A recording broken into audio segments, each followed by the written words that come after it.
Bismillahirrahmanirrahim. Assalamualaikum warahmatullahi wabarakatuh.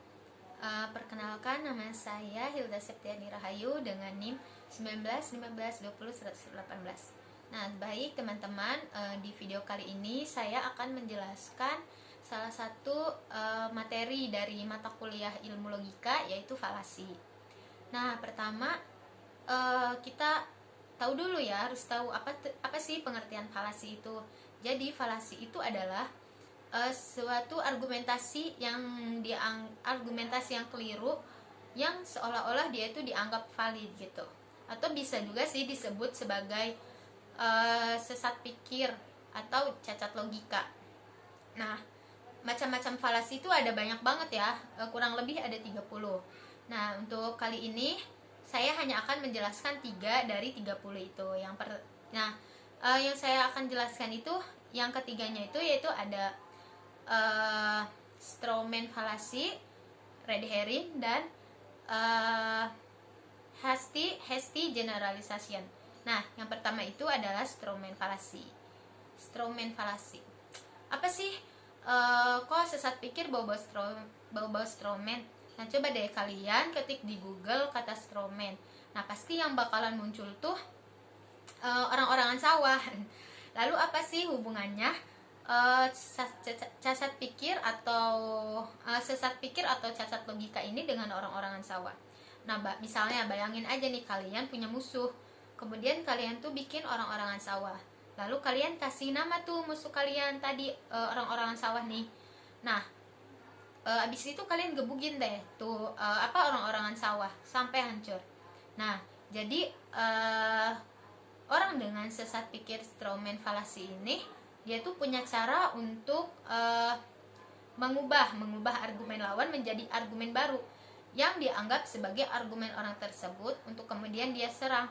Nah, padahal argumen itu tuh sama sekali nggak pernah keluar gitu dari si orang tersebut. Makanya si orang itu tuh kayak bikin orang-orangan sawah yang dia anggap tuh sebagai lawan bicaranya dia gitu, untuk kemudian dia serang. Nah, contohnya gini, misalnya di suatu waktu kamu pengen keluar dari grup WhatsApp. Ya karena menurut kamu tuh jarang buka grup tersebut. Nah, kemudian saat kamu sedang bilang gitu di grup WhatsApp, nah orang-orang sana bilang, lo ngomong aja kalau misalkan punya masalah sama kita.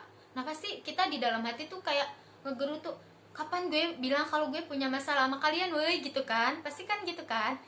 Contoh atau enggak kasus lain, misalnya gini, ketika kalian pengen unfollow teman kalian di media sosial, ya karena dia tuh kayak jarang posting kan. Terus teman kalian ini nanya gitu, jadi lo nggak mau temenan sama gue, padahal maksudnya nggak gitu bos ya. Atau contoh yang terakhir tuh misalnya di kelas nih, teman kalian ngebisikin gini, bukannya ada tugas ya pelajaran ini. Nah, ada nih teman kalian yang ngedengar, terus dia malah langsung nyeletuk gini, ih lo caper banget sih, terus pengen terkenal atau gimana sih? Nah, padahal kan maksud dia cuma nanya ada tugas atau enggak gitu kan. Nah, tanpa kita sadari, dari contoh-contoh tadi tuh sering gitu kita jumpai di kehidupan kita sehari-hari, atau bahkan kita sendiri pernah gitu ngalamin sesat pikir tadi. Nah, karena sekarang kita udah tahu ilmunya. Nah, itu tadi contoh-contoh bagian kecil contoh tadi tuh itu termasuk sesat pikir ya kalau misalkan dalam ilmu logika. Nah, kemudian yang kedua itu ada red herring. Makhluk apa lagi ini? Nah, red herring itu sebetulnya dia itu adalah berarti ikan merah yang mengeluarkan bau menyengat. Dia itu masuk ke dalam ranah sesat pikir karena dia itu suka digunakan sebagai pengalih perhatian. Bayangin aja ketika misalnya ada teman kamu yang ngeluarin ikan merah bau gitu, ikan bau dari dalam tasnya. Nah, pasti arah pembicaraannya itu tiba-tiba berubah kan. Kalau misalkan tadi kan strawman fallacy itu kayak lebih ngelihat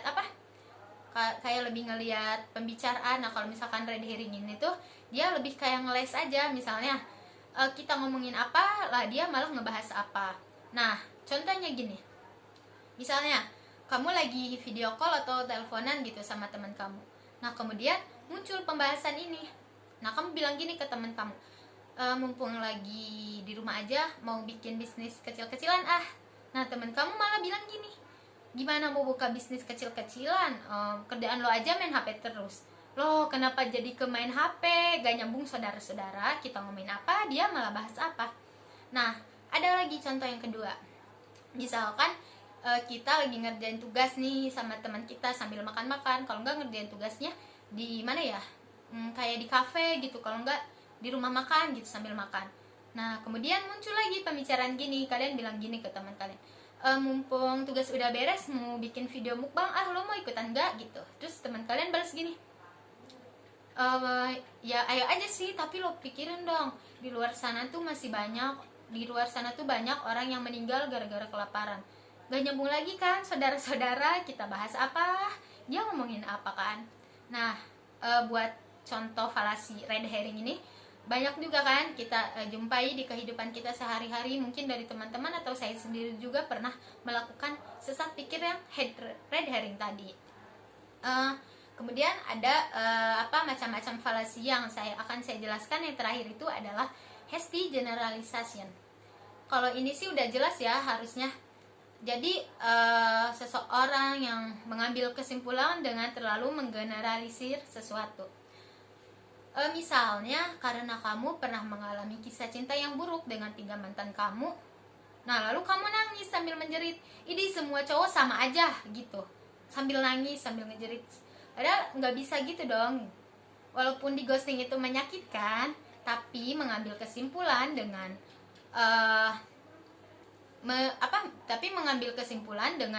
menamai semua cowok itu sama dengan 3 mantan kamu yang tadi itu jelas salah ya. Karena jangan mentang-mentang hanya gara-gara 3 cowok tadi nih, kisah cinta kamu yang tadi yang buruk ini, yang 3, kamu jadi gara-gara 3 fuckboy tadi kamu jadi menamai semua cowok di dunia ini sama brengseknya gitu. Padahal masih banyak kok cowok-cowok yang sering disakitin juga. Nah, itu contoh dari hasty generalization. Atau contoh lain bisa juga nih, misalnya lagi di jalan tuh, terus kamu lagi bawa motor di jalan. Nah, di depan kamu tuh ada ibu-ibu. Nah, dia sen kanan tapi malah belok kiri. Ih, semua ibu-ibu mah gitu, kalau bawa motor sen kanan tapi malah belok ke kiri. Nah, padahal itu juga nggak bisa ya, dia langsung menyimpulkan gitu. Nah, untuk contoh yang tadi juga termasuk ke dalam sesat pikir, yaitu sesat pikir dia masuk ke ranah sesat pikir hasty generalization. Nah, jadi kita jangan langsung menyimpulkan bahwa semua itu sama saja hanya karena kita telah dikecewakan atau kita kesel gitu. Jadi kita menganggap semua sama aja, seperti contoh-contoh yang saya jelaskan tadi ya. Nah, mungkin hanya itu yang dapat saya sampaikan. Masih banyak lagi ya tentunya macam-macam falasi yang mungkin bisa teman-teman pelajari dari jurnal atau dari blog gitu, banyak. Saya di sini hanya menjelaskan 3 saja. Nah, itulah tadi, kurang lebihnya mohon maaf. Sekian. Assalamualaikum warahmatullahi wabarakatuh.